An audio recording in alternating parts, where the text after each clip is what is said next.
Quelle est la peur la plus profonde et la plus terrifiante qui fait surface chez une personne évitante au moment où tu arrêtes de tendre la main vers elle? Pendant si longtemps, leur plus grande peur était la pression de ta proximité. Mais maintenant, une nouvelle peur plus primitive prend le dessus. Il ne s'agit pas de te manquer, il s'agit de la perte soudaine et terrifiante de la seule chose sur laquelle ils comptent pour maintenir leur équilibre émotionnel. Aujourd'hui, nous allons exposer les peurs fondamentales qui motivent leur comportement quand tu te retires, et comment les comprendre est la clé pour récupérer ton propre pouvoir émotionnel. Reste avec moi, car leur peur n'est pas une arme contre toi. C'est le seul levier que tu as pour un changement authentique et durable. Toute l'architecture émotionnelle de la personne évitante est construite sur un seul principe fondamental, l'évitement de la vulnérabilité. Leurs stratégies de désactivation, le retrait, le silence, la distance émotionnelle sont toutes conçues pour gérer leur peur d'engloutissement et leur peur du rejet. Tant que tu tends la main, que tu poursuis ou que tu réagis à leur distance, leur système est dans un état d'équilibre confortable. Ta poursuite confirme leur récit, qu'ils ont le contrôle, qu'ils sont désirables et qu'ils sont justifiés dans leurs besoins d'espace. Au moment où tu arrêtes de tendre la main, tu perturbes fondamentalement cet équilibre. Tu supprimes la pression externe contre laquelle leur système est conçu pour pousser.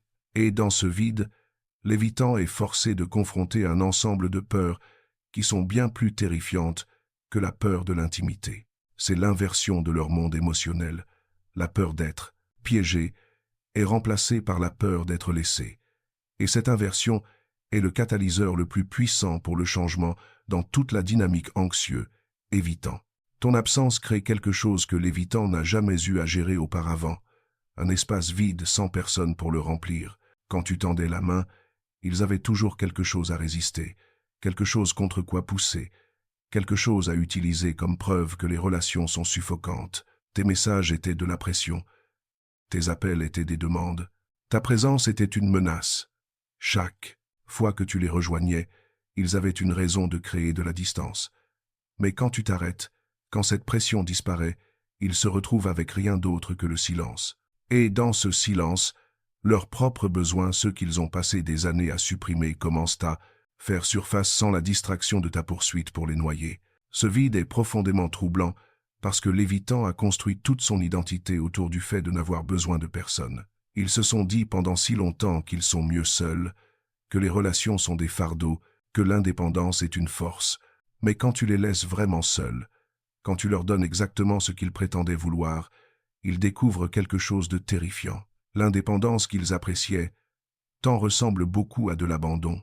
L'espace qu'ils exigeaient si agressivement ressemble beaucoup à du rejet. Et l'autosuffisance qu'ils portaient comme une armure ressemble beaucoup à de la solitude. Le corps de l'évitant commence à enregistrer de la détresse de manière qu'ils ne peuvent pas ignorer. Leur rythme cardiaque augmente quand ils vérifient leur téléphone et qu'il n'y a pas de message de ta part.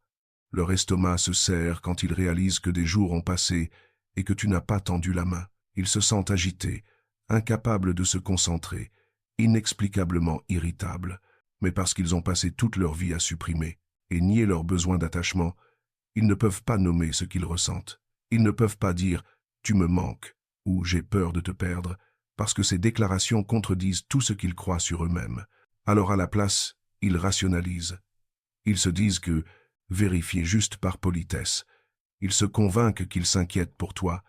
Ils encadrent leur inconfort comme de la curiosité ou un intérêt léger plutôt que la panique que c'est réellement. Cette dissonance cognitive, l'écart entre ce qu'ils ressentent et ce qu'ils peuvent admettre. Ressentir crée une pression interne qui s'accumule avec chaque jour de ton silence. Et cette pression est bien plus intense que n'importe quelle pression que tu as jamais appliquée par ta poursuite. L'évitant commence à confronter ce qui se passe quand la validation qu'il tenait pour acquise disparaît. Ta poursuite était une validation externe constante de leur valeur et de leur importance. C'était une source fiable d'approvisionnement émotionnel qui confirmait leur croyance qu'ils sont une personne précieuse et désirable. Quand tu arrêtes de tendre la main, cette validation est instantanément coupée. Ils se retrouvent avec un silence soudain et terrifiant qui les force à confronter la possibilité qu'ils ne sont pas aussi essentiels qu'ils pensaient l'être. C'est un coup profond à leur ego et à leur sens soigneusement construit d'autosuffisance. 7. Prise de conscience ne concerne pas le fait de te manquer. Elle concerne le fait de manquer le sentiment d'être nécessaire. Ils sont soudainement confrontés à la réalité que ta vie continue sans eux, que tu es heureux, et que ton bien-être émotionnel ne dépend pas de leur présence. C'est un défi direct à leur sens du contrôle et à leur récit d'importance. La question devient inévitable. S'ils ne tendent pas la main vers moi, alors qui suis-je? Pour quelqu'un dont l'identité est si étroitement liée à sa capacité de maintenir la distance et le contrôle, cette question touche au cœur de son sens de soi. Le comportement de l'évitant sur les réseaux sociaux pendant ce temps devient particulièrement révélateur. Ils vérifieront tes profils de manière obsessionnelle, cherchant des preuves de ton état émotionnel. Es-tu triste? Es-tu en colère? Passes-tu à autre chose? Chaque publication, chaque story, chaque interaction que tu as avec les autres est scrutée pour en trouver le sens. Ils cherchent la confirmation que tu souffres sans eux, que leur absence compte, que tu ne vas pas vraiment bien. Mais quand ils voient des preuves que tu vas vraiment bien, que ta vie est pleine et que ton énergie est élevée, cela déclenche quelque chose de primaire. La peur qu'ils n'importent pas, qu'ils ne te manquent pas, qu'ils sont devenus insignifiants dans ton récit. Cette peur est plus déstabilisante que n'importe quelle dispute ou conversation. Émotionnelle ne l'a jamais été. L'évitant va souvent passer par divers mécanismes d'adaptation à mesure que cette peur s'intensifie. Il pourrait se jeter dans le travail avec une intensité inhabituelle, utilisant la productivité comme un bouclier contre leur inconfort. Ils pourraient soudainement devenir plus sociaux, remplissant leur calendrier d'activités et de personnes pour éviter les moments calmes où les pensées de toi font surface. Ils pourraient poursuivre de nouveaux intérêts romantiques, non pas parce qu'ils veulent vraiment de la connexion, mais parce qu'ils ont besoin de se prouver qu'ils sont toujours désirables, toujours en contrôle, toujours bien sans toi. Mais aucune de ces stratégies ne fonctionne comme elle le faisait. La distraction est moins efficace, la validation des autres semble creuse. Le contrôle ressemble plus à de la compulsion qu'à un choix. Ce qui rend ton absence si puissante, c'est qu'on ne peut pas la discuter ou la rationaliser. Quand tu les poursuivais, ils pouvaient pointer vers des comportements spécifiques comme preuve de pression. Ils pouvaient dire que tu étais dans le besoin, exigeant, trop. Ils avaient des exemples concrets pour justifier leur distance. Mais quand tu t'arrêtes, quand tu deviens simplement silencieux et que tu rediriges ton énergie vers ta propre vie, il n'y a rien contre quoi pousser. Il n'y a pas de comportement à critiquer, pas de pression à résister, pas de demande à refuser. Il y a juste le fait indéniable que tu n'investis plus en eux, et ce fait parle plus fort que n'importe quel argument que tu as jamais fait. L'évitant commence aussi à vivre un type spécifique d'anxiété temporelle qu'il n'a jamais eu à gérer auparavant. Quand tu tendais constamment la main, le temps semblait sans importance pour eux. Ils pouvaient prendre des jours, des semaines, voire des mois pour répondre, parce qu'ils savaient que tu serais toujours là. Le temps était de leur côté. Ta patience était illimitée. Mais quand tu arrêtes de tendre la main, le temps devient soudainement leur ennemi. Chaque jour qui passe sans contact de ta part est un jour de plus vers toi passant complètement à autre chose. Chaque semaine est une preuve que tu construis une vie qui ne les inclut pas. Ils commencent à ressentir la pression d'une horloge qui tourne, le sentiment qu'il y a une fenêtre d'opportunité qui se ferme et qu'ils pourraient la manquer entièrement. Cette pression temporelle crée un type d'anxiété différent de celui qu'ils ont l'habitude de gérer. Leur anxiété habituelle concerne trop de proximité, trop de demandes, trop de pression dans le moment présent. Mais cette nouvelle anxiété concerne la perte dans le futur, l'opportunité manquée, l'irréversibilité de ton absence. Ils ne peuvent pas se désactiver contre cette anxiété de la façon dont ils se désactivent contre l'intimité, parce que cette anxiété vient de l'intérieur, pas de la pression externe. C'est l'anxiété de reconnaître que leur évitement a des conséquences, et ces conséquences se déroulent en temps réel qu'ils les reconnaissent ou non. L'évitant peut aussi commencer à idéaliser la relation de manière qu'il ne l'a jamais fait quand tu étais présent. Quand tu les poursuivais, ils pouvaient se concentrer sur toutes les façons dont la relation semblait suffocante, tous les moments où tes besoins semblaient être des demandes, toutes les raisons pour lesquelles la distance était nécessaire. Mais quand tu es parti, quand la pression disparaît et qu'ils ont l'espace qu'ils prétendaient avoir besoin, Leur esprit fait quelque chose d'inattendu. Ils commencent à se souvenir des bonnes parties. Le rire, le confort, le sentiment d'être compris, les moments où la connexion semblait sûre et facile. Cette idéalisation n'est pas nécessairement un signe de changement ou de croissance authentique. C'est souvent juste un autre mécanisme de défense, une façon d'éviter l'inconfort présent en romantisant le passé. Mais elle crée un conflit interne puissant pour l'évitant. Ils sont simultanément soulagés d'avoir de l'espace et paniqués à l'idée de te perdre. Ils sont reconnaissants du manque de pression et terrifiés par le manque de contact. Ils veulent tendre la main, mais ils ont peur que le faire relance le cycle d'intimité qui semble si menaçant. Ils sont coincés dans une boucle de leur propre création, incapables d'avancer ou de reculer, figés par les peurs concurrentes qui dominent leur monde intérieur. Tant que tu tendais la main, l'évitant avait un filet de sécurité. Il savait que s'il décidait jamais de se réengager, tu serais là. Ta poursuite était une garantie de connexion future. Quand tu arrêtes de tendre la main, cette garantie disparaît. Ils sont confrontés à la possibilité très réelle que tu passes à autre chose, que tu trouves un partenaire sécurisé et sain, et qu'ils aient perdu la connexion pour toujours.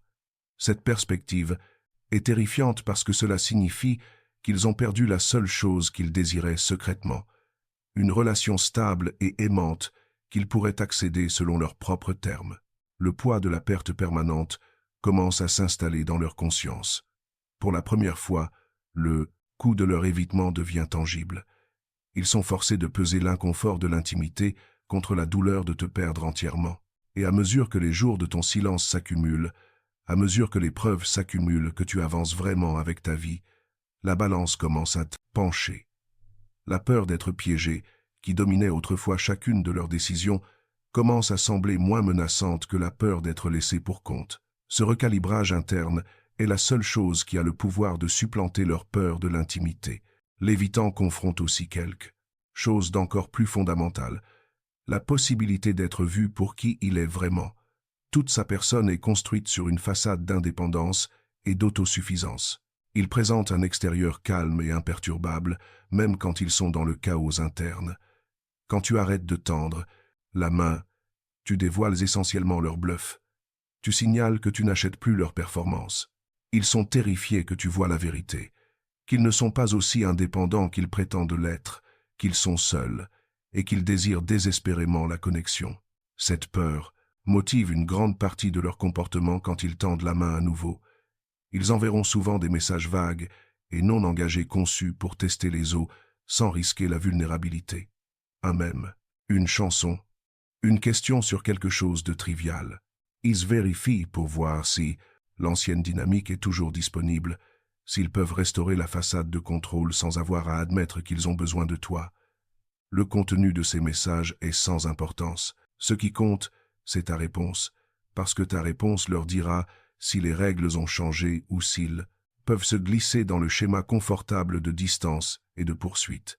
Ta réaction à ces approches détermine tout. Si tu réponds avec un enthousiasme immédiat, avec du soulagement, avec n'importe quelle indication que tu attendais ce moment, tu viens de confirmer que rien n'a changé. Tu leur as montré que l'ancien système fonctionne toujours, qu'ils peuvent se retirer et revenir à volonté, que tes limites étaient temporaires et négociables. L'évitant prendra cette information et l'utilisera pour réinitialiser la dynamique exactement là où elle était avant. Ils ressentiront le soulagement du contrôle restauré, et leur peur se calmera dans son état dormant. Mais si tu maintiens ta position, si tu réponds avec la même neutralité chaleureuse que tu as pratiquée, amical mais pas impatient, présent mais pas disponible, tu les forces à confronter une réalité qu'ils ne peuvent pas manipuler. Les règles ont changé.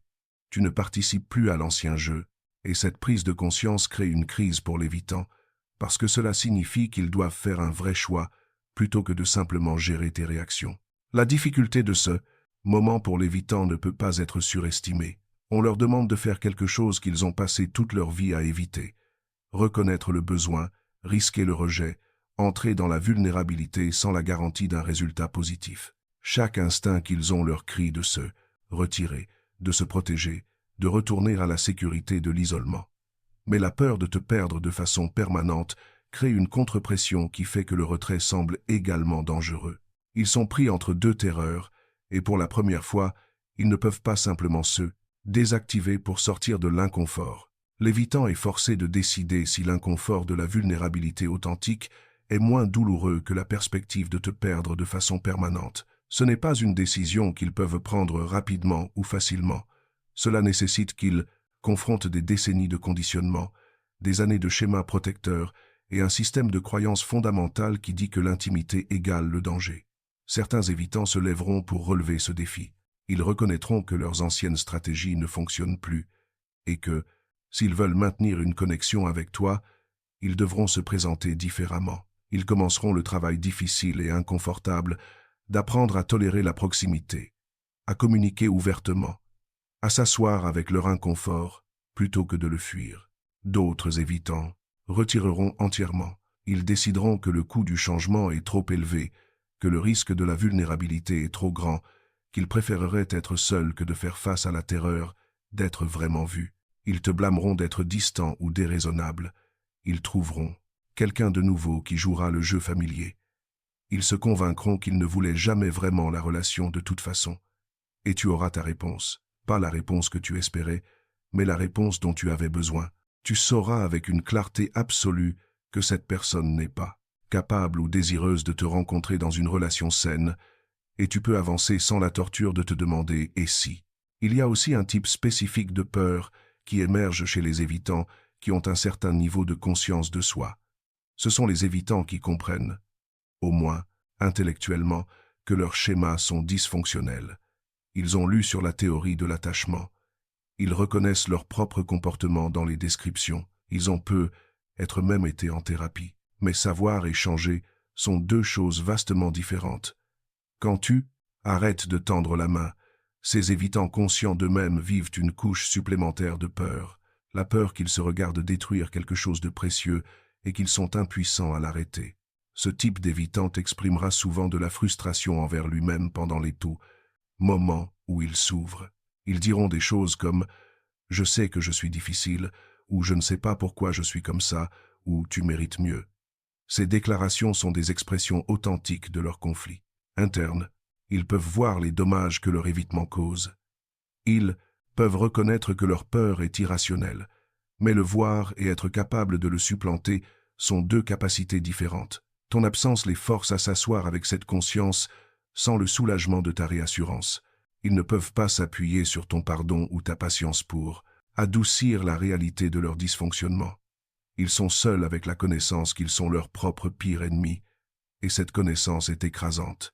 L'expérience de l'évitant pendant ton silence est souvent marquée par un sentiment profond d'impuissance.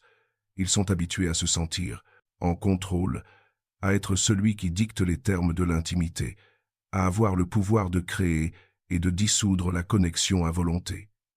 Mais quand tu arrêtes de tendre la main, ils perdent ce pouvoir. Ils ne peuvent pas te forcer à les poursuivre. Ils ne peuvent pas te manipuler pour faire le premier pas. Ils ne peuvent pas contrôler tes sentiments ou tes choix. Ils sont laissés dans une position d'impuissance complète, attendant de voir ce que tu vas faire, si tu vas revenir, si la connexion est récupérable. Et pour quelqu'un dont toute l'identité est construite sur l'autonomie et le contrôle, cette impuissance est intolérable. Ce sentiment d'impuissance se manifeste souvent dans la pensée obsessionnelle. L'évitant passera des heures à analyser les conversations passées, cherchant le moment où les choses ont changé, essayant de comprendre ce qui a mal tourné. Ils répéteront mentalement ce qu'ils diraient si tu tendais la main, élaborant des réponses parfaites qui ne sont jamais utilisées parce que tu ne les contactes pas. Ils créeront des scénarios élaborés dans leur esprit sur comment ils pourraient se réengager, quelle excuse ils pourraient utiliser pour tendre la main sans sembler vulnérables, comment ils pourraient tester les os sans risquer le rejet. Cette activité mentale est une façon de maintenir l'illusion du contrôle, même quand ils n'en ont aucun. C'est une façon de sentir qu'ils font quelque chose même quand ils ne font rien. La transformation la plus profonde qui se produit quand tu arrêtes de tendre la main n'est pas ce qui arrive à l'évitant, c'est ce qui t'arrive. Tu brises le cycle de rendre ta valeur dépendante de la validation de quelqu'un d'autre. Tu apprends que ton bonheur ne dépend pas de la capacité d'une autre personne à t'aimer de manière cohérente. Tu construis une vie qui est pleine et significative selon ses propres termes. Une vie où une relation est une amélioration plutôt qu'une nécessité. Et de cette fondation de plénitude, tu deviens capable d'un attachement authentiquement sécurisé que ce soit avec cet évitant ou avec quelqu'un d'entièrement différent. La peur de l'évitant, quand tu arrêtes de tendre la main, est multiforme et complexe. Elle englobe la peur de l'insignifiance, la peur de la perte permanente, la peur d'être exposé comme moins, indépendant qu'ils le prétendent, et la peur de manquer l'amour authentique. Mais sous toutes ces peurs se trouve une vérité plus profonde. Ils sont terrifiés d'avoir besoin de toi, parce qu'avoir besoin de quelqu'un signifie être vulnérable à la déception, au rejet, à la douleur. Et ils ont passé toute leur vie à construire des défenses élaborées pour éviter exactement cette vulnérabilité. Quand tu arrêtes de tendre la main, tu ne crées pas leur peur. Tu supprimes simplement la distraction qui leur permettait d'éviter de la confronter. Ta poursuite leur donnait quelques télénés, chose d'externe sur quoi se concentrer, quelque chose à résister, quelque chose à utiliser comme justification pour leur distance. Ton absence les force à s'asseoir avec leur expérience interne sans l'échappatoire de ta réaction prévisible. Et cette expérience interne est inconfortable, chaotique et profondément menaçante pour leur sens de soi. Ton rôle n'est pas de gérer leur peur ou d'apaiser leur inconfort. Ton rôle est de maintenir tes limites et de continuer à construire ta propre vie. Tu modélises l'attachement sécurisé en démontrant que tu peux tenir l'espace pour tes propres besoins sans sacrifier ta paix pour accommoder leur dysfonctionnement. Tu leur montres, par ton exemple vécu, qu'il y a une façon différente d'être en relation, pas une façon basée sur la poursuite et la distance, pas une façon basée sur le contrôle et la manipulation, mais une façon basée sur le respect mutuel, la présence cohérente et la disponibilité émotionnelle authentique. Que l'évitant apprenne cette leçon dépend entièrement d'eux. Ton travail n'est pas de leur enseigner. Ton travail est de protéger ta propre paix et de refuser de participer à des dynamiques qui te diminuent. La peur de l'évitant est la leur à gérer, la leur avec laquelle s'asseoir, la leur à traverser. Et ta liberté de l'anxiété, de l'attente, du cycle d'espoir et de déception est la tienne à revendiquer, peu importe ce qu'ils choisissent. Comprendre la peur de l'évitant quand tu arrêtes de tendre la main ne consiste pas à gagner du pouvoir sur eux ou à les manipuler vers le changement. Il s'agit de gagner de la clarté pour toi-même. Il s'agit de reconnaître que leur retrait n'a jamais concerné le fait que tu sois trop ou pas assez. Il s'agissait de leur propre terreur interne, de la vulnérabilité et de leur incapacité à gérer la proximité. Ton absence ne crée pas cette terreur. Elle supprime simplement le tampon qui leur permettait d'éviter de la confronter. Et qu'ils choisissent de la confronter et de grandir, ou de se retirer, davantage dans leur schéma, est un choix que seuls eux peuvent faire. Ton choix est plus simple. Continuer à avancer avec ta vie, construire ta paix, et refuser de te diminuer pour entrer dans la peur de quelqu'un d'autre. Si tu as été dans une relation avec un évitant, quelle peur penses-tu? Qui a fait surface le plus fortement quand tu as finalement arrêté de tendre la main? Ont-ils paniqué à l'idée de devenir insignifiants? Ont-ils soudainement réalisé que tu pourrais vraiment être parti pour de bon? Ou semblaient-ils plus terrifiés que tu aies finalement vu à travers leur façade d'indépendance? Partage ce que tu as observé dans les commentaires. Ton observation pourrait aider quelqu'un d'autre à donner du sens à ce qu'il voit en ce moment. Et si cela t'a aidé à comprendre pourquoi ton absence a créé plus d'impact que ta présence ne l'a jamais pu, aime et abonne-toi pour plus d'analyse de ces dynamiques d'attachement. Merci d'avoir regardé.